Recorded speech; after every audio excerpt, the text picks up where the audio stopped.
ऐसे कौन कौन से राज्य हैं जो कि सारे स्टेट्स के लिए ओपन है, यानी कि सारे किसी भी स्टेट का बच्चा हो जाकर उस राज्य के कॉलेज में अप्लाई कर सकता है। तो आइए जानते हैं इस वीडियो में कि ऐसे कौन कौन से राज्य हैं जिनमें आप जाकर प्राइवेट कॉलेजेस में अप्लाई कर सकते हैं।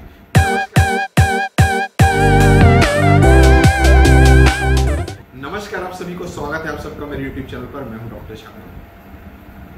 देखिए, ऐसे बहुत सारे स्टेट्स हैं जो कि पता भी नहीं होगा लोगों को कि आप अगर किसी भी स्टेट से बिलोंग करते हो आप उस राज्य के प्राइवेट कॉलेज में जाकर एडमिशन ले सकते हैं। तो मैं बताना चाहूँगा कि ऐसे कौन कौन से स्टेट है। सबसे नंबर 1 पर आता है कि बिहार राज्य। जी हाँ, आप किसी भी राज्य से बिलोंग करते हैं आप बिहार में एडमिशन जाकर ले सकते हैं। बिहार राज्य एक ऐसा राज्य है जहाँ पर पीजी की और यूजी की दोनों ही फीसेस काफ़ी कम है। इस बार पीजी की फीसेस में कुछ बढ़ोतरी होनी है बिहार की। एक कॉलेज ने डिक्लेयर भी कर दिया है और बाकी अभी क्लेरिफिकेशन आना बाकी है। दूसरा राज्य है यूपी। सबसे ज़्यादा जो कि बच्चे भागते हैं यूपी के लिए। यूपी राज्य मोस्टली जाना जाता है जहाँ पर यूजी और पीजी की दोनों की फीसें कम है। वहाँ पर कहीं ना कहीं सरकार का दबाव है। यूपी डीजीएमई काफ़ी स्ट्रिक्ट है फीसों को लेकर। हर साल कुछ ना कुछ नया बदलते रहता है यूपी में। इस साल अभी तक कोई नया अपडेट नहीं है। एक दूसरा राज्य है यूपी। तीसरा राज्य छत्तीसगढ़। सबसे कम फीस माने जाने वाले राज्यों में से एक है छत्तीसगढ़, जहाँ की फीस मात्र 6-6.5 लाख रुपए है। लेकिन मिसलेनियस और हॉस्टल सारा कुछ मिलाकर ये 10 से 11 लाख रुपए तक पहुँच जाता है। दूसरे राज्य, किसी भी राज्य से आप बिलोंग करते हो, आप छत्तीसगढ़ में जाकर प्राइवेट कॉलेजेस में अपना पीजी और यूजी दोनों में अप्लाई कर सकते हैं। पीजी लास्ट ईयर छत्तीसगढ़ में चालू हुआ है। उससे पहले उनके पास नॉन क्लिनिकल ब्रांचेस थी, अब क्लिनिकल ब्रांचेस, सारी ब्रांचेस में उनके पास पीजी है। चौथा राज्य है हिमाचल प्रदेश। जी हाँ, एचपी में सिर्फ एक ही प्राइवेट इंस्टीट्यूट है, महर्षि मार्कंडेश्वर यूनिवर्सिटी, जिसमें जाकर आप किसी भी राज्य से हो आप अप्लाई कर सकते हैं। फीस स्ट्रक्चर के मामले में पीजी की फीस स्ट्रक्चर तो रिजनेबल है। यूजी की फीस स्ट्रक्चर में 10% की बढ़ोतरी है और थोड़ी सी फीस स्ट्रक्चर आप हैवी साइड में ले सकते हैं। पांचवा राज्य है आपका उत्तराखंड। उत्तराखंड में दो बहुत ही अच्छे प्राइवेट कॉलेजेस हैं, गुरु राम राय और हिमालयन यूनिवर्सिटी, जिसको जॉली ग्रेड के नाम से जाना जाता है। ये दोनों कॉलेजेस काफ़ी अच्छे, काफ़ी पेशेंट फ्लो में काफ़ी बहुत अच्छे कॉलेजेस हैं। नॉर्थ में कहूँ तो टॉप के कॉलेज माने जाते हैं इन्हें, पेशेंट फ्लो के मामले में और इंफ्रास्ट्रक्चर और कॉलेज के मामले में। फीस स्ट्रक्चर के मामले में थोड़ा सा हैवी पड़ता है पीजी और यूजी में दोनों ही। उसके बाद बात करते हैं सबसे कम फीस में। अगर पीजी की बात की जाए, सेकेंड नंबर पे कर्नाटक आता है। जी हाँ, कर्नाटक राज्य एक ऐसा राज्य है जहाँ पर बहुत सारे कॉलेजेस हैं। अगर आपने यहाँ से यूजी किया तो आपको पीजी के लिए रिजर्वेशन वहाँ पर ज़रूर मिलता है।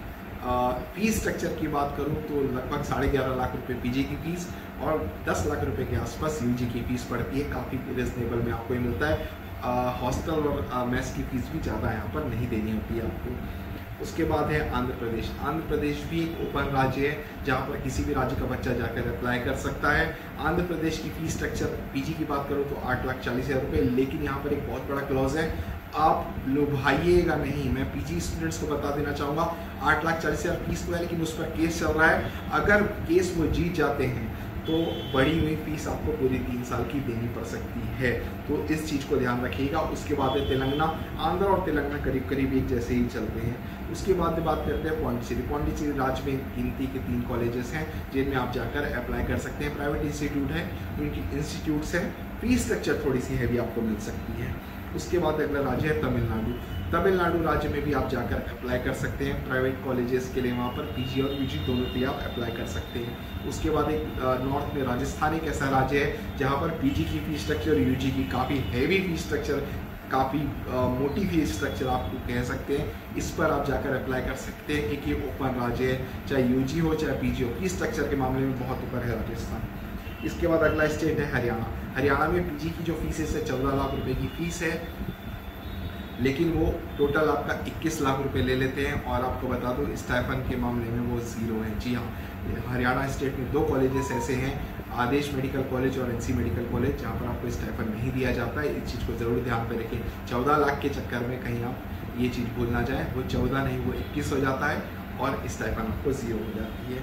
इसके बाद अगला राज्य है मध्य प्रदेश। मध्य प्रदेश एक ओपन राज्य इसलिए कह सकते हैं कि आप वहाँ की एनआरई सीट पर जाकर अप्लाई कर सकते हैं। उसके बाद आता है पंजाब। पंजाब इसे ओपन कहूँ या क्लोज कहूँ कुछ नहीं कह सकता, क्योंकि सबसे पहले प्राथमिकता वहाँ के लोगों को दी जाती है जो वहाँ से पास आउट है, और उसके बाद जो वहाँ के डोमिसाइल हैं, और उसके बाद जाकर कहीं बाहर वालों को मौका मिलता है। मैं इसे क्लोज स्टेट ही मानता हूँ, क्योंकि क्लिनिकल ब्रांचेस में बाहर वालों को शायद ही कभी सीट यहाँ पर मिलने की उम्मीद कहीं पर रहती है। तो ऐसे टोटल 14 राज्य हैं जिसमें बाहर आप किसी भी स्टेट से बिलोंग करते हो वहाँ पर अप्लाई कर सकते हैं। अगर आप उसी राज्य के हो तो भी आप अप्लाई कर सकते हैं। इसके साथ आप डीम्ड यूनिवर्सिटीज़ में आप अप्लाई कर सकते हैं। डीम्ड यूनिवर्सिटी आप ओपन यूनिवर्सिटीज़ होती है, आप कहीं से भी हो, डीम्ड यूनिवर्सिटीज़ की पूरी सीटें सिंगल काउंसलिंग विंडो से आप अप्लाई कर सकते हैं। लगभग पीजी में मैं बता देना चाहूँगा 5000 सीटें इस बार लगभग ऐड हो चुकी हैं। कुछ LOPs आना बाकी है और लगभग 5000 से ऊपर सीटें इस बार ऐड होंगी। दूसरी बात, जो EWS को लेकर एक संचय EWS की जो हियरिंग है वो 30 तारीख को हियरिंग होनी है। 1 साल से लगभग ये केस चल रहा है कोर्ट में, लेकिन एक बात समझ लीजिए, SC ने क्लियर कह दिया है, क्लियर बता दिया है कि EWS के केस को लेकर काउंसलिंग में देरी नहीं की जाएगी। जी हाँ, EWS को लेकर काउंसलिंग में देरी नहीं होगी, ये SC ने क्लियर कर दिया है। तो एक बात आप समझ लीजिए, अगर कुछ निर्णय नहीं आता है तो जो पहला पुराना EWS का रिजर्वेशन था वही कंटिन्यू कर दिया जाएगा, फिर ये केस आगे चलता रहेगा। अब आते हैं सबसे बड़ा क्वेश्चन, NMC बिल। जी हाँ, NMC बिल का अभी निर्णय आना, मद्रास हाईकोर्ट का भी आना बाकी है। वहाँ का जो कमेटी का जो निर्णय था, जो NMC कमेटी का जिन तर्कों पर उन्होंने निर्णय लिया था वो सबमिट हो चुका है, लेकिन कोर्ट का निर्णय भी आना बाकी है। देखना होगा कि क्या होता है NMC बिल में, जल्दी आ जाएगा, लागू हो पाता है या नहीं हो पाता है। NMC बिल अगर PG में लागू नहीं हुआ तो ये बात क्लियर हो जाएगी कि वो UG में नहीं होगा, और अगर PG में लागू हो गया तो वो UG में भी होगा। यही एक बेस रहेगा। देखिए, सरकार ने NMC बिल लागू कर दिया है, लेकिन कॉलेज माने या ना माने अभी ये मैटर बस रुका हुआ है, और NMC बिल लागू हुआ है, इस वजह से चीज़ें अभी थोड़ा सा डिले दिखाई दे रही हैं। लेकिन आप समझिए, NMC बिल लागू हो या नहीं लागू हो, काउंसलिंग तो आपको करनी है। अपनी तैयारी खींच के रखिए, क्योंकि समय काफ़ी कम बचा हुआ है। बहुत सारे स्टूडेंट्स की क्वेरी आ रही है क्या 1 तारीख से काउंसलिंग चालू होगी, तो मैं आपको बता देना चाहूँगा पूरी चांसेस है कि 1 तारीख से काउंसलिंग होने की। उसकी वजह यह है कि स्टेट्स के फॉर्म लगभग खुल चुके हैं, आने वाले इस हफ्ते में और बाकी स्टेट्स के फॉर्म भी खुल जाएंगे। Tamil Nadu, Telangana, Andhra B category, A category, Punjab, Kerala, ये सारे फॉर्म्स खुल चुके हैं। पौंडीचेरी का फॉर्म पहले ही आगे जा चुका है, ये सारे फॉर्म्स खुल चुके हैं। तो अब देर करने का कोई ज़रूरत नहीं है। अगर आपने अभी तक निर्णय लिया है, नहीं लिया है, तो आप समझ लीजिए कि अब आप लेट हैं। काउंसलिंग की तैयारी कर लीजिए, किस ब्रांच में लेना इसकी प्रिपरेशन कर लीजिए।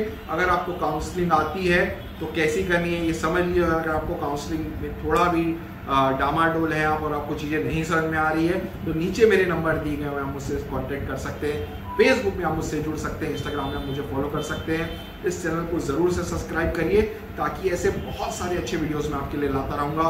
काउंसलिंग की पेड सर्विसेज अगर आपको चाहिए तो मेरे नंबर नीचे दिए हुए हैं, आप मुझसे ज़रूर से संपर्क करिए। आप चाहे तो मेरे ऑफिस भी विजिट कर सकते हैं। मैं हूँ डॉक्टर छाबड़ा, और आपका मेडिकल काउंसलर। ऐसी अच्छे वीडियोस आपके लिए लाता रहूँगा और ऐसी महत्वपूर्ण जानकारी आप तक पहुँचाता रहूँगा इस चैनल के माध्यम से। धन्यवाद।